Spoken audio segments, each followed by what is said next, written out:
प्रणाम आप सभी को। तो आज हम डिस्कस करेंगे basics word problem AP and GP की। पहले स्टार्ट करते हैं, हम देखते हैं किस क्वेश्चन से स्टार्ट करते हैं।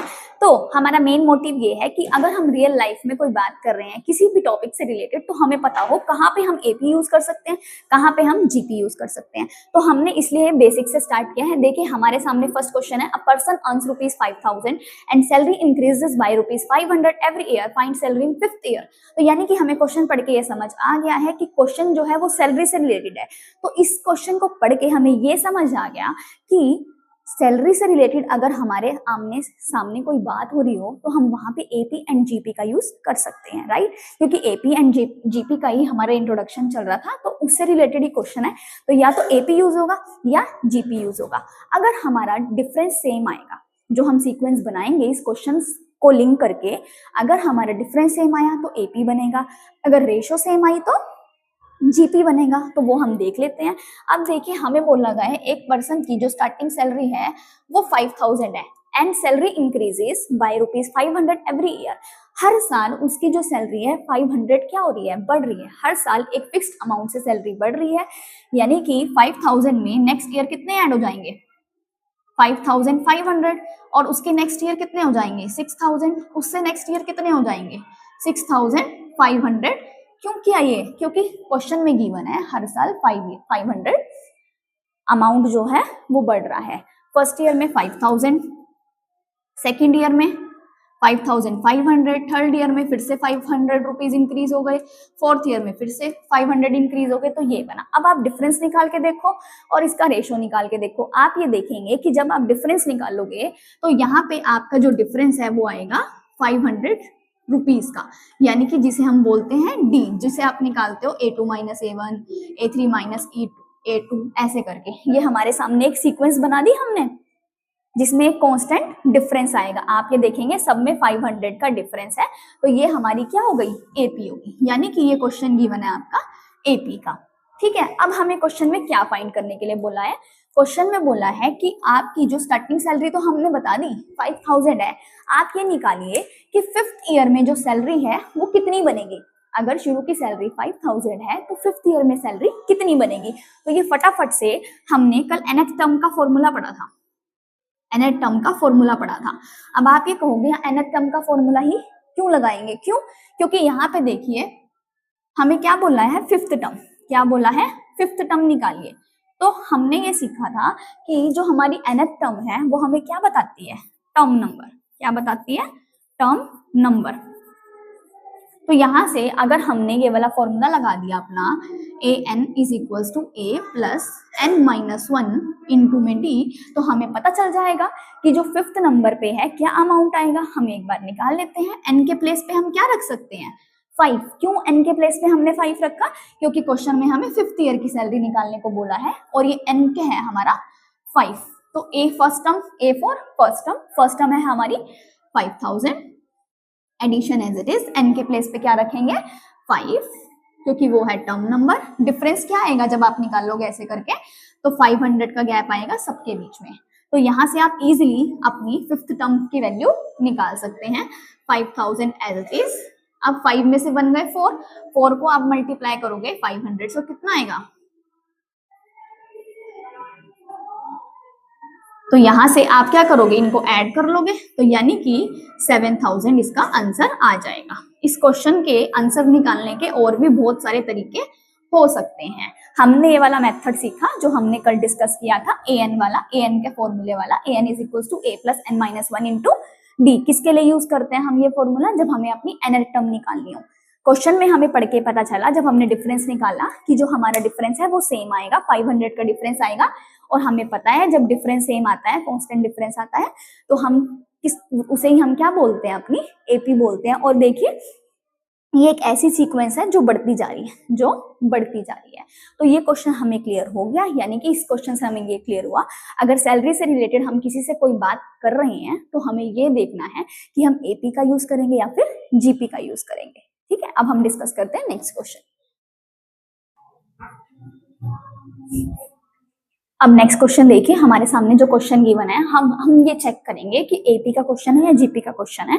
क्वेश्चन में गिवन है money doubles every year first year is equal to ₹100, find amount in fourth year. यानी कि अगर मनी का हमारे सामने क्वेश्चन आ जाता है कि हमारे पास इतना अमाउंट है और उसके बाद अमाउंट इतना हो गया और आप फाइंड करिए कि फिफ्थ ईयर में, सिक्स्थ ईयर में या फोर्थ ईयर में कितना अमाउंट बनेगा, तो उसमें भी हम एपी एंड जीपी का यूज कर सकते हैं। अब आप कहेंगे मैम ये क्वेश्चन तो हम प्रीवियस क्लासेस में करके आ चुके हैं, बट उस टाइम, यस बिल्कुल आप करके आ चुके हैं, बट उस टाइम हमें इनके नेम नहीं पता थे ये वाले कि हम इनको एपी एंड जीपी में भी कंसीडर करके चल सकते हैं।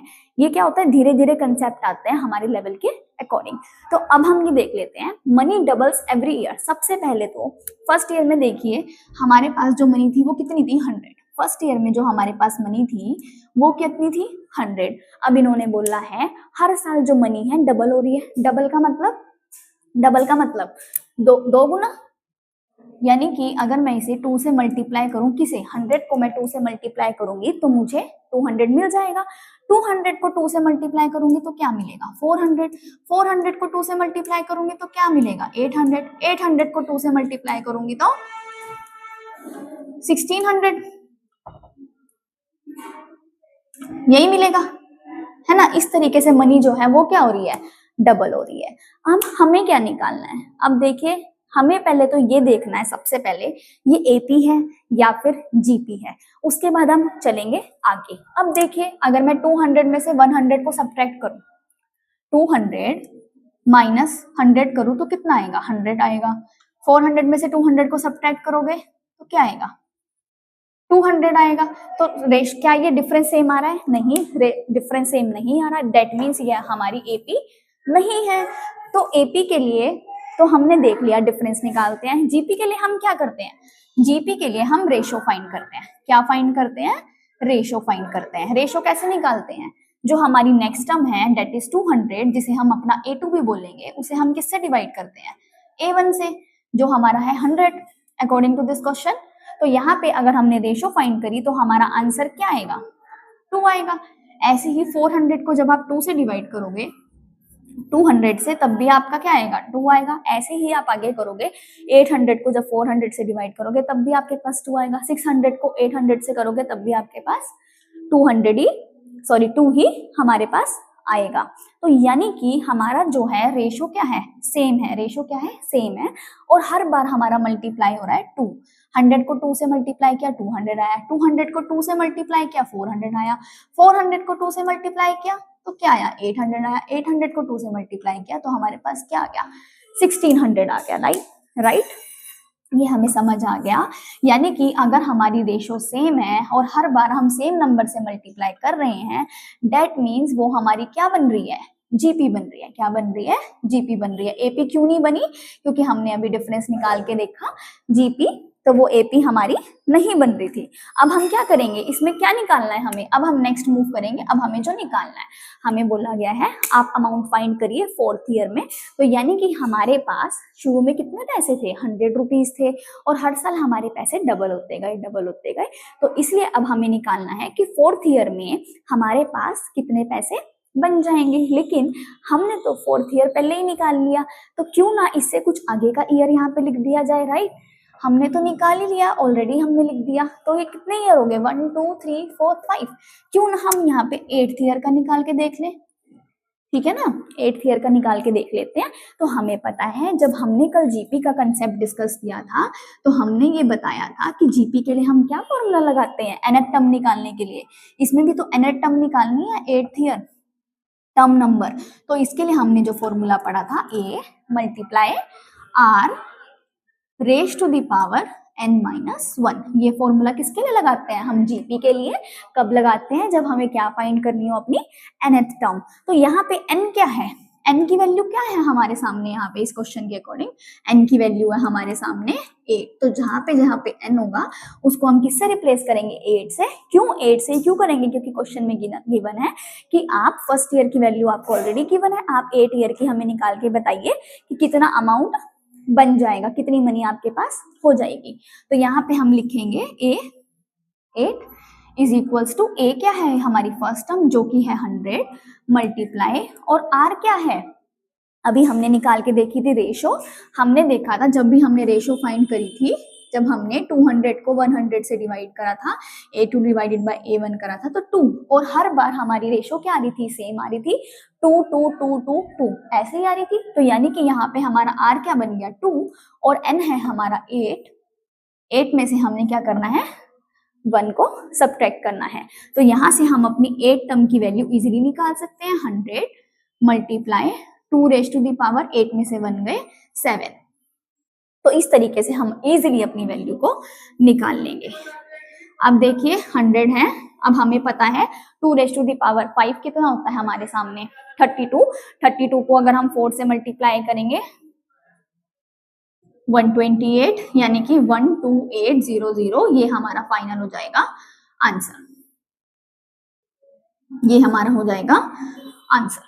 तो ये हमारा आंसर आ गया। तो हमें पता चल गया, अगर हम मनी की बात कर रहे हैं, हमसे कोई पूछ रहा है कि अगर हमारे पास अभी शुरू में 200 अमाउंट है या फिर हमारे पास 1000 अमाउंट है और हर साल हमारा अमाउंट क्या हो रहा है, डबल हो रहा है, तो आप इतने साल बताइए कितना अमाउंट बन जाएगा। तो वहां पे भी आप एपी एंड जीपी का यूज कर सकते हैं। ये क्वेश्चन हमारा जीपी का था, जिसमें हमें एनक टर्म निकालनी थी, यानी कि 8 ईयर की, 9 ईयर की, 10 ईयर की, 11 ईयर की अगर हमें सैलरी निकालनी है तो हम किसका यूज करेंगे, जीपी का यूज करेंगे। जब हमें पता चल गया कि हमारी जो है रेशो सेम है, तो यहाँ पे हमने आर की वैल्यू क्या ली, 2 ली, रेशो सेम आ रही थी, और फर्स्ट टर्म हमें हमारी 8 है, ये हमने एक सीक्वेंस हमारी बना ली, और इससे हम अपनी 8 टर्म पे पहुंच गए कि जो 8th ईयर में हमारे पास मनी बनेगी वो कितनी बनेगी, 12,800 रुपीज। ये हमारा फाइनल आंसर। मुझे उम्मीद है यहाँ तक हमें क्लियर हो गया है। नेक्स्ट क्वेश्चन है हमारे सामने, value halves every year, initial rupees 16,000, find third year. अभी इस क्वेश्चन में हमें क्लियरली गिवन नहीं है कौन सी वैल्यू, वैल्यू तो चलो गिवन है, इनिशियल हमारी जो वैल्यू है 16,000 है, फाइंड थर्ड ईयर। तो यानी कि हमें ये फाइंड करना है कि थर्ड ईयर में ये जो अमाउंट है वो कितनी रह जाएगी। तो हम मान के चल लेते हैं कि हमने कोई मशीन खरीदी है वो 16,000 की है, हमने कोई मशीन बाय करी है जो 16,000 की है, उसकी इनिशियल अमाउंट क्या है, 16,000 है, शुरू की जो अमाउंट है वो क्या है, 16,000 है, राइट। हम क्या बोल रहे हैं, क्वेश्चन में गिवन है कि जो वैल्यू है वो क्या हो जाती है, हाफ हो जाती है, हर साल वैल्यू हाफ हो रही है। तो अगर हम 16,000 का हाफ करेंगे तो हमारे पास कितना आएगा, 2 1 जा 1, 2 8 जा 16, तो क्या आएगा, हाफ मतलब 8,000 हो गया। तो हमने इसलिए हाफ का मतलब डिवाइडेड बाय 2 हो गया। तो यहाँ पे हमारे पास जो अमाउंट रहेगी वो कितनी रहेगी, सिर्फ 8,000। अब ऐसे ही फर्स्ट ईयर में अमाउंट कितना था, स्टार्टिंग जो अमाउंट था इनिशियल वो क्या था, 16,000। फर्स्ट ईयर में क्या हुआ, इसके बाद वाला जो ईयर आया हमारा सेकेंड ईयर, उसमें अमाउंट कितना रह गया हमारा 8,000। उसके बाद 8,000 का आगे हाफ होगा तो कितना रह जाएगा 4,000, 4,000 का भी आगे हाफ हो जाएगा, कितना रह जाएगा हमारे पास, कितना रह जाएगा, 4,000 का भी हाफ होगा, 2,000 रह जाएगा। और यहाँ पे फिर से हमें निकालना होगा कि हमारे पास थर्ड ईयर में कितना अमाउंट बनेगा। तो ये तो हम अभी इजीली निकाल सकते हैं, 1,000 बनेगा, तो ये हम उस फॉर्मूले से भी निकाल सकते हैं और हम इस फॉर्मूले से भी निकाल सकते हैं।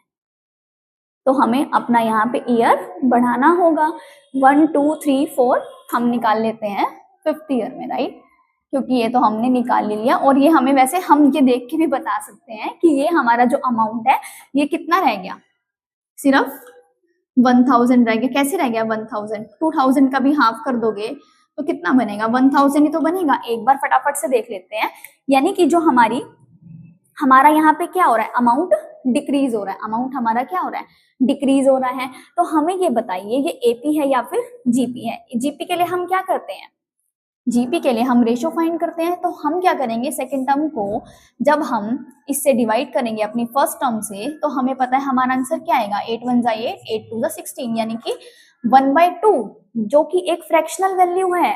1/2 क्या है, एक फ्रैक्शनल वैल्यू। ये हमने क्या किया, A2 को डिवाइड किया A1 से। हम ये चेक कर रहे हैं कि ये जो हमारा क्वेश्चन गिवन है ये एपी बनेगा या फिर जीपी के एग्जाम्पल में जाएगा।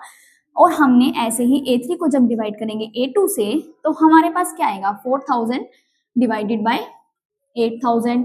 तो दोबारा से हमारे पास जो आंसर आएगा 1/2। ऐसे ही सेम हम A4 डिवाइडेड बाय A3 करके देखेंगे, यानी कि 2,000 डिवाइडेड बाय 4000 करके देखेंगे, अगेन हमें क्या मिलेगा 1/2। तो हम ये देख रहे हैं यहाँ भी 1/2, यहाँ भी 1/2, यहाँ भी 1/2। तो रेशो क्या आ रही है हमारी, सेम आ रही है, रेशो सेम आ रही है, और वो भी फ्रैक्शनल वैल्यू आ रही है। यानी कि ये कैसी जीपी है, जीपी कैसी है, जब यहाँ पे r की वैल्यू है 1 से लेस है। 1/2 का मतलब जब हम इसे डिवाइड करेंगे 1/2 को, तो क्या आएगा 0.5 आंसर आएगा, यानी कि जो r की वैल्यू है वो 1 से छोटी है। ये हमें क्लियर हो गया कि जो हमारा गिवन क्वेश्चन है वो जीपी में है। जीपी में क्यों है, क्योंकि हमने इनकी रेशो फाइंड करके देखी। हम करते हैं नेक्स्ट टर्म को प्रीवियस टर्म से डिवाइड करके देखते हैं। हमने देखा हमारी फ्रैक्शनल वैल्यू आ रही है, और सारी की सारी जो फ्रैक्शनल वैल्यू है वो सेम है, और क्या कर रही है, डिक्रीज कर रही है, 1/2 1/2 1/2। तो अब हम क्या करेंगे, nth टर्म का हम अपना फॉर्मूला लगाएंगे, जो हमने सीखा है। क्या सीखा है हमने, nth टर्म का फॉर्मूला अपना an is equals to a multiply r raise to the power n-1। अब यहाँ से हम इजिली निकाल लेंगे। n की वैल्यू हमें क्या गिवन है 5, और यहाँ पे फर्स्ट टर्म हमारी क्या आई 16,000, मल्टीप्लाई किससे करेंगे, r की वैल्यू क्या आई है हमारे पास 1/2। अभी हमने रेशो फाइंड करके देखी, 1/2 1/2 1/2 आई, जब हमने a2 डिवाइडेड बाय a1 किया, इसी तरीके से आगे, और ये है हमारी n5। तो यहाँ से हम इजिली अपनी वैल्यू को फाइंड कर सकते हैं कि फिफ्थ टर्म पे हमारी क्या वैल्यू आएगी। 5 में से बन गए 4, और 2 की पावर 4 हमें पता है कितना होता है, a5 is equal to 16,000 as it is. और हमारे पास जब हम 2 को 4 टाइम्स मल्टीप्लाई करेंगे कितना आएगा 16, सॉरी ये हम करेंगे इस तरीके से, 1/16 आएगा। हमने ब्रैकेट को सोल्व कर दिया, 1 की पावर 4 करेंगे तो 1 ही आएगा, और ये इससे क्या हो जाएगा, कैंसिल हो जाएगा। तो यानी कि डायरेक्ट हमारा अमाउंट क्या आ गया 1000। ठीक है, आप कहोगे मैम इतना लंबा मेथड करने की क्या जरूरत है, ये तो हमने शुरू में ही बता दिया था कि 1000 आएगा, वहीं पे ही हमने क्या कर दिया था 2000 का हाफ कर दिया था, तभी हमें पता चल गया था कि हमारा आंसर तो 1000 आएगा। लेकिन एक बार हमने इस वाले मेथड से भी सोल्व करके देख लिया। तो यानी कि अगर हमारे पास मनी की बात हो रही है और हम ये कह रहे हैं कि इसका सबसे अच्छा एग्जांपल लेके चलते हैं फोन का, कि मान लीजिए कि हमने 16,000 का कोई फोन खरीदा, ठीक है, और उसके कुछ टाइम बाद उसका जो प्राइस है वो डिक्रीज ही हो जाता है। इसे हम क्या बोलते हैं, डेप्रिसिएशन। अगर कोई वैल्यू टाइम के साथ साथ क्या हो रही है, डिक्रीज हो रही है, तो उसे हम क्या बोलते हैं, डेप्रिसिएशन। तो यहाँ पे हमने डेप्रिसिएशन ही किया। एक हम मोबाइल हमने 16,000 में खरीदा था, और वो डिक्रीज होते होते उसका अमाउंट क्या आ गया, 5 साल बाद उसका अमाउंट कितना आ गया, 1000 आ गया। तो आई होप ये क्वेश्चन आपको समझ आया होगा, और आप इसे बोल सकते हो, इसे हम जीपी में भी यूज कर सकते हैं। अब नेक्स्ट करेंगे, अब देखिए इस टाइप का क्वेश्चन भी हमने डिस्कस नहीं किया है। क्वेश्चन में हमें गिवन है एक एपी गिवन है, इधर एक जीपी गिवन है। इसमें हमें बोलना है फिफ्थ टर्म की वैल्यू। काम ऑलरेडी इन्होंने हमारा बहुत आसान कर दिया है। फिफ्थ टर्म की वैल्यू हमें 20 गिवन है, कॉमन डिफरेंस डी भी दिया हुआ है, और हमें फाइंड करनी है फर्स्ट टर्म। सेम यहाँ पे अगर हम बात करें जीपी की, यहाँ पे भी हमें फोर्थ टर्म दी हुई है 162, और हमारी रेशो दी हुई है। इस साइड क्या दिया होगा, difference d is equal to 3, इस साइड क्या दी होगी, रेशो दैट इज 3, और हमें यहाँ पे भी फर्स्ट टर्म फाइंड करनी है। तो क्या एपी और जीपी का जो हमने फॉर्मूला अभी तक सीखा है, अभी तक तो हमने सिर्फ एक ही फॉर्मूला सीखा है, क्या इस फॉर्मूले से हम अपनी फर्स्ट टर्म को फाइंड कर सकते हैं? तो अपना जो फॉर्मूला है वो थोड़ा एक बार दोबारा से लिखिए। क्या फॉर्मूला है हमारा, एपी के लिए a n is equals to a plus n minus 1 into D. क्या हर एपी में ये फॉर्मूला लगेगा? नहीं, ये हम फॉर्मूला डिस्कस कर रहे हैं nth टर्म का। तो क्या इसकी हेल्प से हम निकाल सकते हैं फर्स्ट टर्म? देख लेते हैं एक बार, a multiply r raise to the power n minus 1। अभी तक यही फॉर्मूला सीखा हमने। एपी के लिए a n is equals to a plus n minus 1 into D, a n is equals to a multiply r raise to the power n minus 1।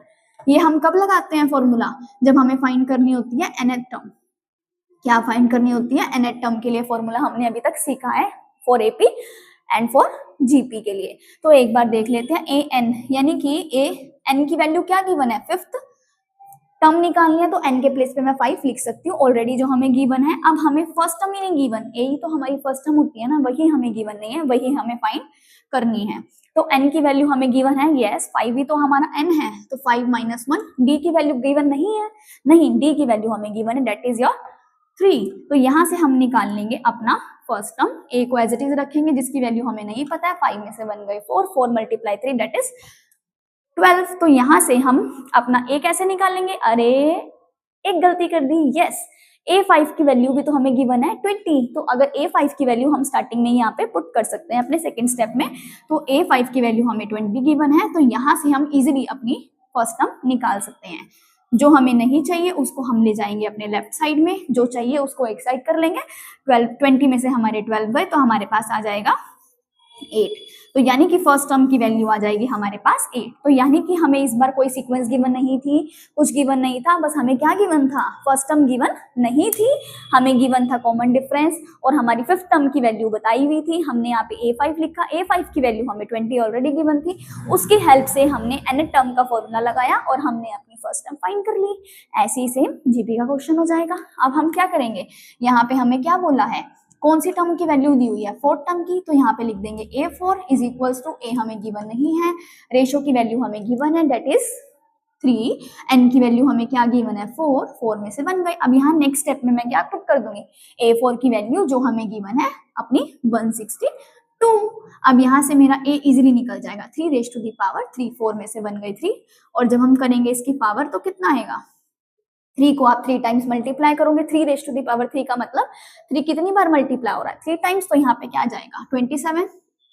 तो अब क्या करेंगे, A की वैल्यू इजीली निकाल लेंगे, 162 divided by 27 is equals to A। तो यहाँ से आपकी फर्स्ट टर्म आ जाएगी, 27 को किससे मल्टीप्लाई करें कि यहाँ पे हमारा 162 आ जाए,